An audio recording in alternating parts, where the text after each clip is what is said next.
হঠাৎ প্রখর রোদে দুশ্চিন্তায় ত্রিপুরা রাজ্যের কুমারঘাট মহকুমার কৃষকরা। ফটিকরায়ের কৃষ্ণনগর, রাধানগর, গঙ্গানগর সহ বিভিন্ন এলাকায় বেগুন, ঝিঙে, মরিচ, শসা ও ঢেঁড়সের মতন ফসলে পচন ও গাছ ঝরে পড়ার আশঙ্কা দেখা দিয়েছে। ধার দেনা করে চাষ করা কৃষকদের দাবি, ফসল নষ্ট হলে ঋণ শোধ করাই কঠিন হয়ে পড়বে তাদের জন্য।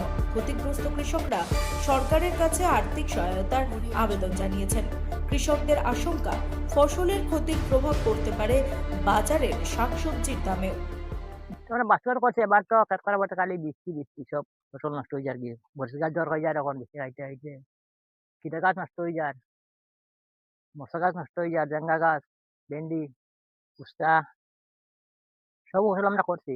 যা গরিব মানুষ তো সবু নষ্ট।